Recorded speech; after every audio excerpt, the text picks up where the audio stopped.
বাংলাদেশে দেখেন এক পরিবারে যদি 4 ভাই থাকে, 4 ভাই কি মিল আছে?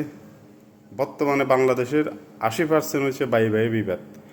যারা মিল আছে তারা কিন্তু অনেক উন্নত, ঠিক আছে। আর যারা মিল নাই তারা কিন্তু ব্যক্তি বিশেষ সামান্য উন্নত, সবসময় অশান্তি বিবাদের মধ্যে।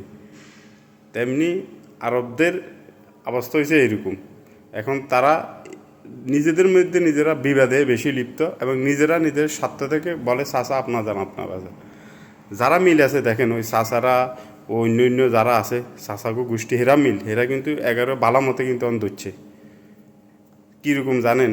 এমনভাবে এগোরে মানে চাচারা মানে আটকা লাইছে, ওই যে ফানিতে লোকিজ্ঞা ফালাই দিলে কেঁপে কুপে কাছে আইতে আর চাচা করে চাচারা এটা করে আরবের লোকেরা এমনভাবে ফালাইছে কাতার মধ্যে, নুড়ি আইতে লাগলে শরীরের মধ্যে কাতা লাগিয়ে যাব।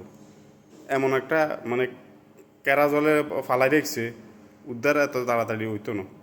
এটা হইব যে ফিলিস্তিনিবাসী আলাকসা মসজিদ গাজাবাসীকে আল্লাহ সুবহানাহু ওয়া তাআলা হেফাজত করবে। আল্লাহ হইছে রহমানুর রাহিম। আল্লাহ ছাড়া আর কোনো এখন দেখতেছি না পথ, কিন্তু আল্লাহ দিব, অবশ্যই তাদেরকে আল্লাহ হেফাজত করবো, রক্ষা করবো। তবে সে পর্যন্ত আমাদেরকে ধৈর্য ধরতে হইব। আমরা কিন্তু অন্য দেশের ব্যাপারে বিভিন্ন ব্যাপারে অনর্থক কোনো কিছু নিয়ে যেন বাড়াবাড়ি না করি, এটা আমাদেরকে সতর্ক থাকতে হইব। ওকে, আল্লাহ হাফেজ।